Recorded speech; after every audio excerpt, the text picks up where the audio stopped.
is increasing similarities between pattern hair loss and scarring alopecias. It is a slightly offbeat topic. I've chosen this topic because more and more of us think whether a patient coming to us with hair loss is having telogen effluvium or is having androgenetic alopecia or is having some kind of scarring alopecia. What we want you to realize is the basic pathology in all these hair loss is the same. The extent to which this pathology is manifesting is different. It took a lot of time for researchers and experts in the field to realize this and for all this to come ahead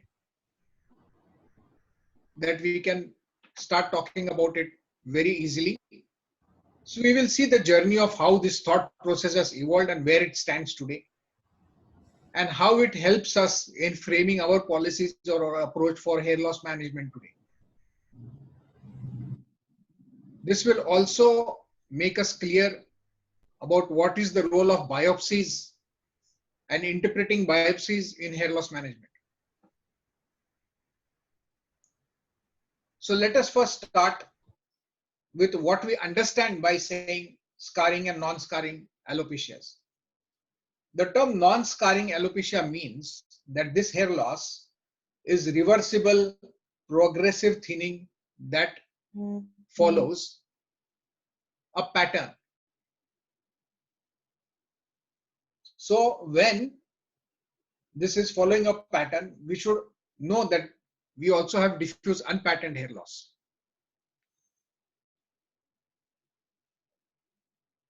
It is progressive and it is reversible, but it can be defined as either following a male pattern or female pattern or being diffuse.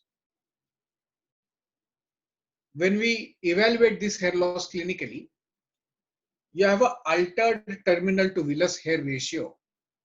So more and more hair is turning to villus and becoming slow growing. That is one of the hallmarks or one of the characteristics of this kind of hair loss, the non-scarring hair loss. There may or may not be any genetic history. This may or may not be androgen dependent. It may have a pattern or it may be diffuse. So earlier, the way we were thinking of hair loss management is we always had our focus only on the terminal hair or the anagen follicle. We wanted to keep maximum hair in anagen and just make sure the terminal hair exists and keeps on giving you good thickness, good volume in the hair. With current research, the understanding of the hair growth cycles and the process that goes into creation of this terminal hair is becoming better and better. We have a deeper and better understanding of the process itself. So we want to govern the process to make sure it always creates a healthy and strong terminal hair. Now, DHT is one of the mechanisms that plays a role in the continuation or the arrest or interruption of this process. There are other influencing factors as well. And the main character noted in all these kinds of hair loss is the shortening of anagen and prolongation of telogen. That is what is leading to the thinning and the creation of the pattern baldness. We have also identified a new stage, which is the kinogen phase or the empty follicle phase. And it's recorded that this empty follicle phase is responsible for the follicular ostia remaining empty, giving rise to thinning and baldness, loss of density in the hair and the bald appearance. So let's look into telogen effluvium. Klingman in 1960 coined the word telogen effluvium or the term telogen effluvium because of a certain purpose. He wanted to describe factors causing hair loss without the classical role of androgens and the genetic history. At this time, hair loss is only androgenetics was so strongly believed by people that it was difficult to propose any other theory or any other factor. So he said, okay, you have hair loss being caused by other factors, which in early stages is temporarily reversible. We call it telogen effluvium.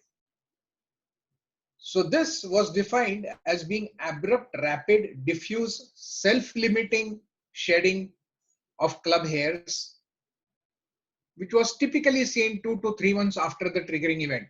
It could be correlated to some event happening in the person's living standards or his health. Many of these cases did not have an identifiable triggering event also. This is also on record, that there may not be an identifying triggering event. Now, this was initially expected to be temporary, but if the causative factor remains uncorrected, or if there is unrecognized low-grade insult or damage happening to the hair, then this telogen effluvium converts into chronic telogen effluvium. Not only chronic, sometimes it has spontaneous remission and aggravation. It also converts to something called as intermittent telogen effluvium. And when the insult and the damage goes beyond limits, this starts manifesting in more advanced stages. But shortening in anagen becomes so severe that it starts causing miniaturization. So the original causes described for the telogen effluvium were febrile illness, chronic systemic disease, accident, trauma, surgery, emotional stress, blood loss, crash diet, physiologically telogen gravidarium or post-pregnancy hair loss. To this, we now add pollution, stress, anemia, nutritional deficiencies, lifestyle, sleep, smoking, alcohol. So many things we see are causing hair loss. These are all factors causing hair loss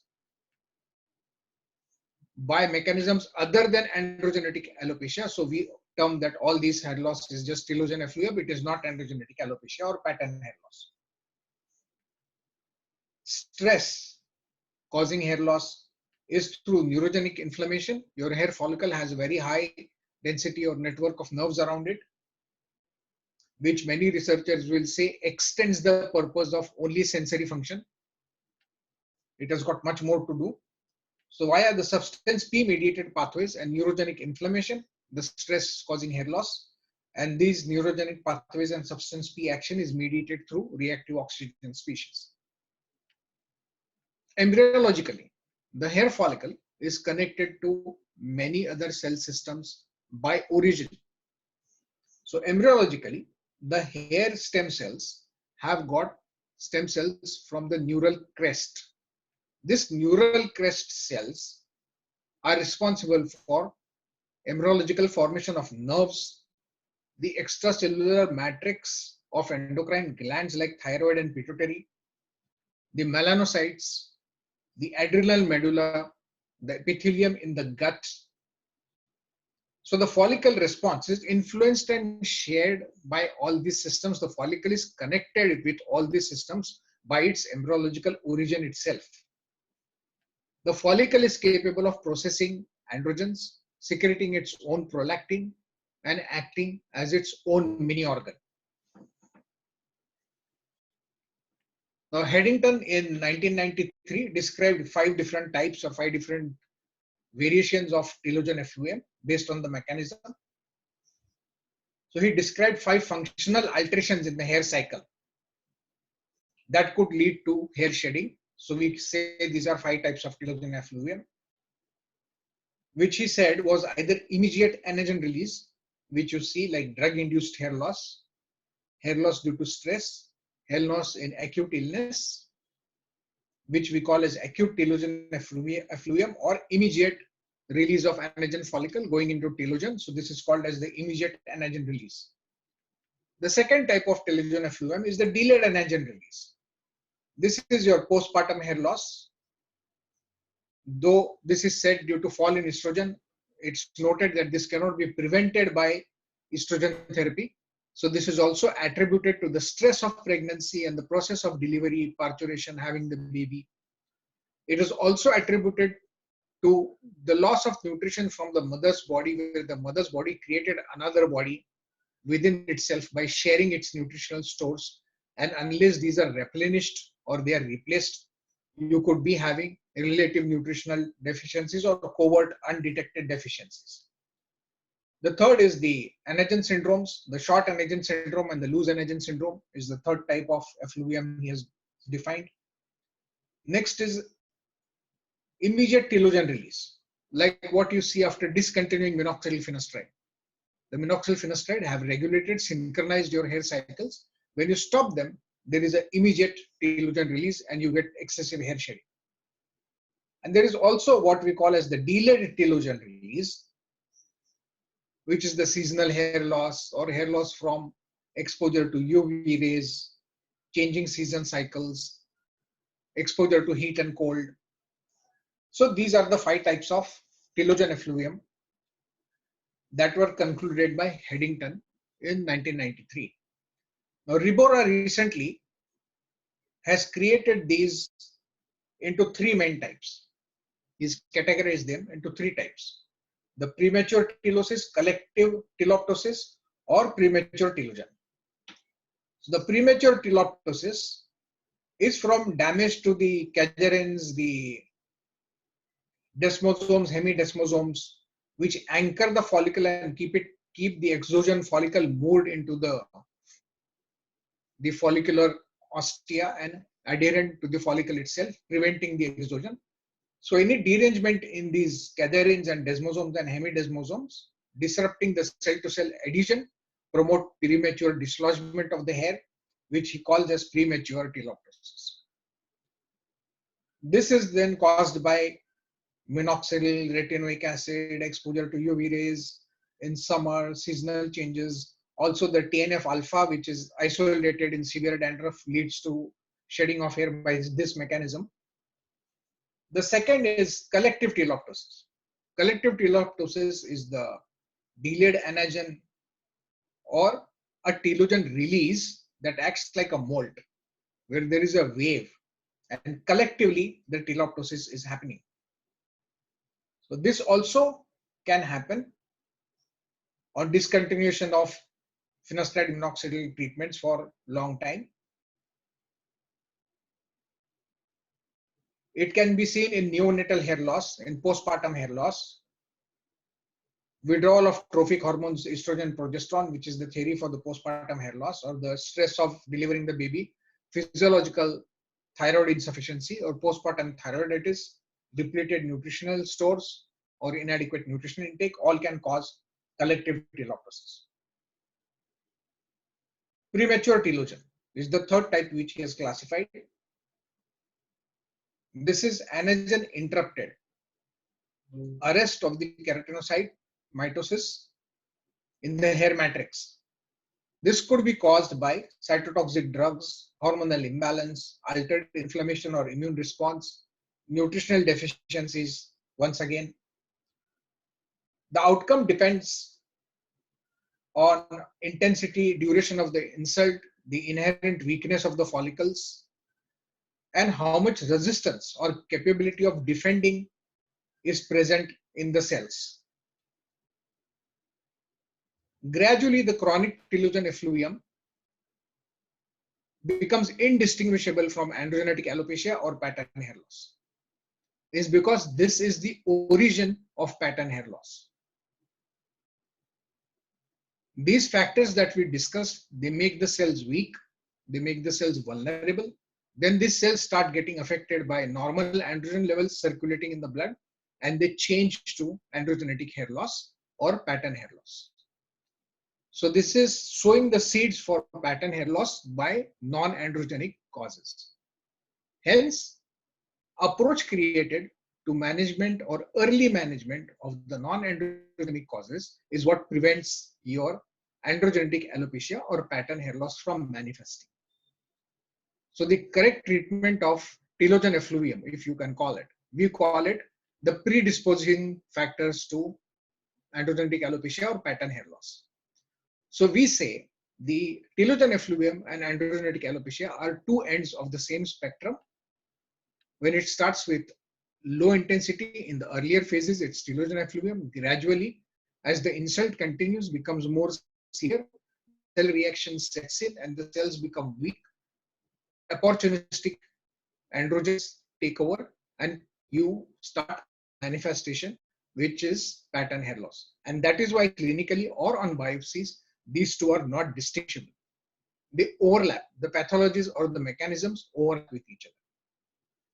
Now, do we have evidence showing that there is a variable expression of the same pathology progressing from mild to severe manifestations?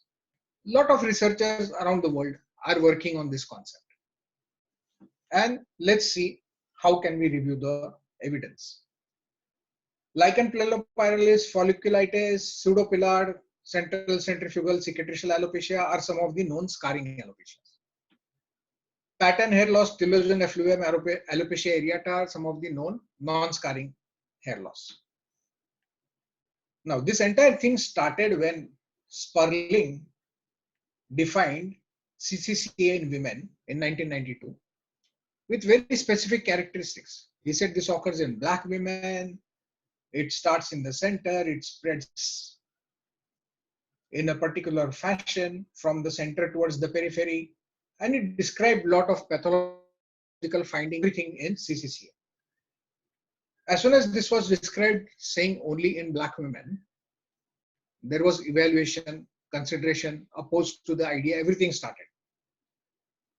So immediately in 1992, after defining CCCA, in 1994, the same group, Sperling again, defined follicular degeneration syndrome in men. This is the exact CCCA pathology happening in men, or this is CCCA in men. So what does this bring us to? It brings us to one fact that CCCA, though defined for black females and only occurring in females, is not limited to that definition. This is a definition we created for our convenience, but the same pathology can be seen in men as well, in just quick or simple terms. Now, Cosard in 1997 came out with postmenopausal frontal fibrosing alopecia and said this is a frontal variant of lichen planopilaris. So this is FFA, frontal fibrosing alopecia, having histology mentioned in the publication, having histology similar to pseudopillar and CCCA. So again, this is just the scarring alopecia of pseudopillar or CCCA. Just because it is occurring in the frontal region, we want to say this is frontal fibrosing alopecia.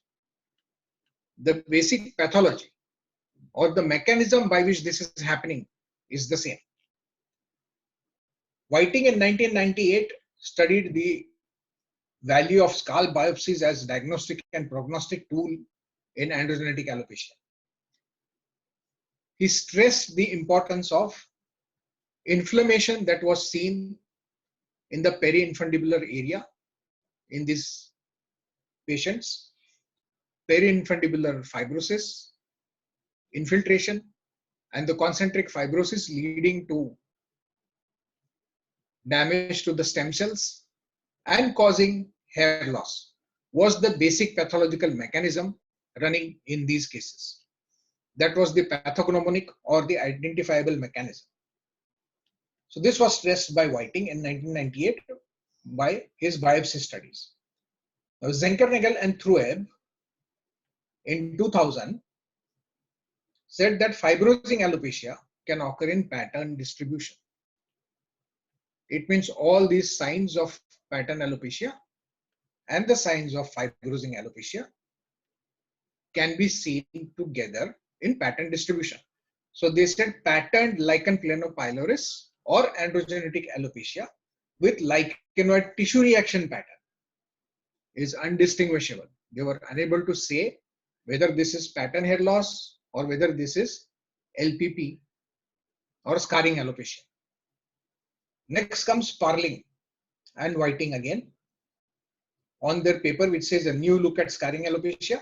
Here they say frontal fibrosing alopecia is fibrosing alopecia in pattern distribution following the distribution of male pattern hair loss. Again, we have exact similarity between pattern hair loss and fibrosing alopecia. The basic pathological mechanism being the same. If the pathology is lighter or in earlier stages, it presents only as pattern hair loss. When the pathology is becoming severe, there is scarring, there is fibrosis, it is presenting as FFA or fibrosing alopecia in pattern distribution. Mirmirani in 2005 says that histopathological findings cannot distinguish clinical variants of scarring alopecia or primary cicatricial alopecia. This cannot be distinguished on histological findings, means histological findings in all these types of alopecia are the same. Olsen comes in 2005. Alice Olsen says female pattern hair loss and relationship to permanent or cicatricial alopecia. And this paper defines cicatricial pattern hair loss. So this is a new kind of hair loss now defined, which is cicatricial pattern hair loss. Again, the point I'm trying to make is the pathology or the mechanism in the pattern hair loss and the cicatricial hair loss is the same. The extent to which the severity of this pathology varies. The pathology becomes severe, you get pattern hair loss changing to cicatricial alopecia. Poblet in 2006 published a paper which says frontal fibrosing alopecia versus lichen planopilaris, clinico-pathological comparison. The paper concludes that FFA shows prominent apoptosis, less inflammation, sparing of interfollicular dermis. Otherwise, there is no histological difference between frontal fibrosing alopecia and lichen planopilaris. So, what differs between the two is the extent of apoptosis, inflammation, and sparing of the interfollicular dermis. So, the severity of the lesion differs. Otherwise, there is no histological difference. Zhang in 2013 has published a paper studying early alopecia areata and says the peri-infundibular infiltration, epithelial damage, perivascular infiltration in the upper dermis is similar to pattern hair loss. And the severity of this will change according to the inflammation, hypersensitivity, or autoimmune reaction of the host that is involved.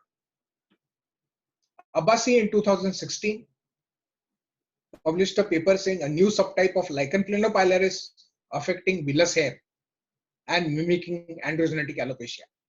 Sobrellini again published a paper in 2017, lichen planopilaris mimicking androgenetic alopecia.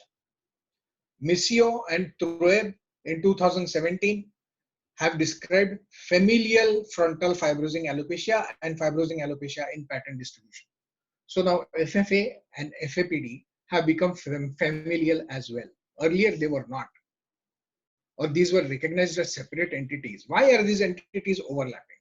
Because the causative factors that are leading or increasing in intensity from one level to other are exponentially increasing in our surroundings.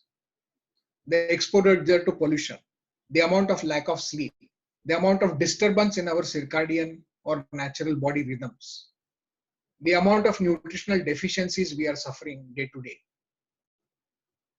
All these epigenetic factors, sleep, alcohol, smoking, lifestyle factors are exponentially increasing, and the gap between these different types of alopecia is reducing as we progress in life today. Fergie reported diffuse scarring alopecia in female pattern hair loss distribution. So we have got more and more workers coming to us with these findings and publications. Again, Starres has described diffuse variation of scalp lichen planopilaris, variant of scalp lichen planopilaris, which is a diffuse alopecia. Du, Li, and Zhu have described rapidly progressive diffuse fibrosing alopecia. Gomez describes CCCA following patchy distribution. So the CCCA is not in its own distribution as well. Fernandez described CCCA in fair patients. So this doesn't have to come only in colored females. Dosh and Romiti have published a very important paper which I would like you to draw your attention to. They have said that normal appearing scalp areas are also affected in LPP and frontal fibrosing alopecia. It means that your entire scalp is affected. Some places you have got scarring and loss of hair follicles. Some places you do not have the scarring and loss of hair follicles. However, the underlying pathology in all these places is the same. Then why do you lose hair follicles in one area and you don't lose in other patches? Is because some follicles are weak, some follicles are strong. Follicles that are weak cannot defend themselves, are falling off. Hair growth in humans is asynchronous. Each follicle stands for itself. They are not interlinked and connected like they mold together in animals. This is asynchronous. So follicles that are capable of standing for themselves are strong, will continue to grow. Follicles that are weak will fall. Though the pathology all over the scalp, what is happening inside the cellular changes, the reactions are the same.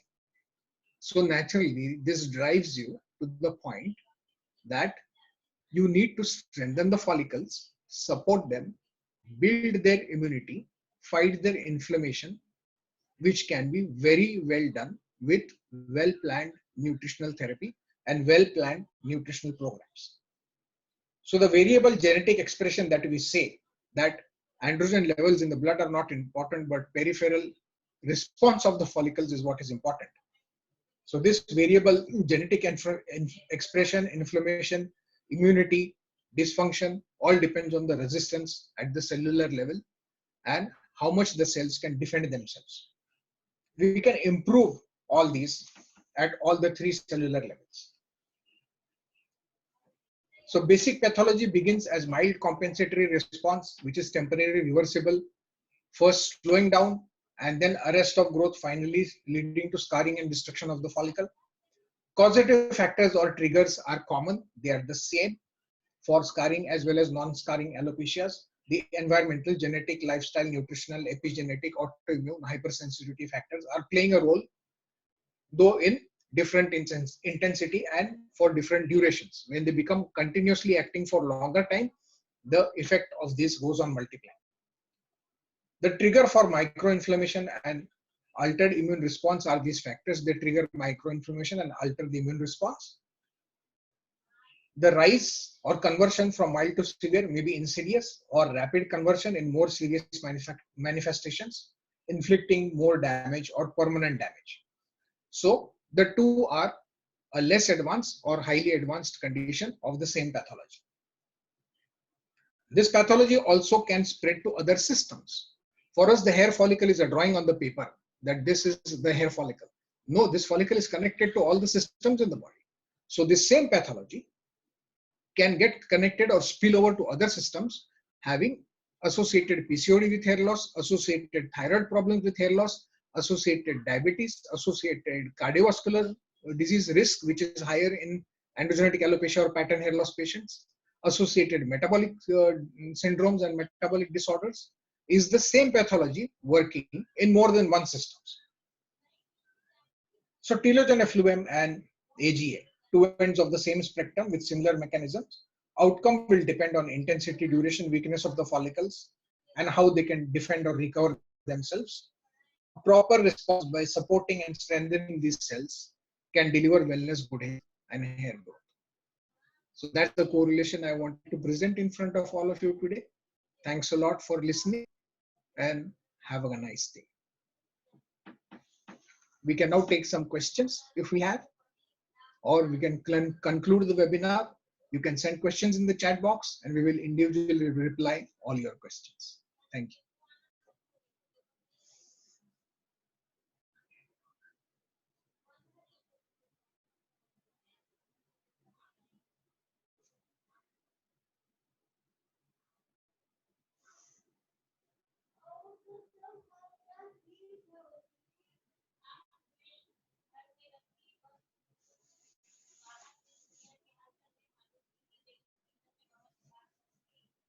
We have an interesting question. How do we reduce inflammation?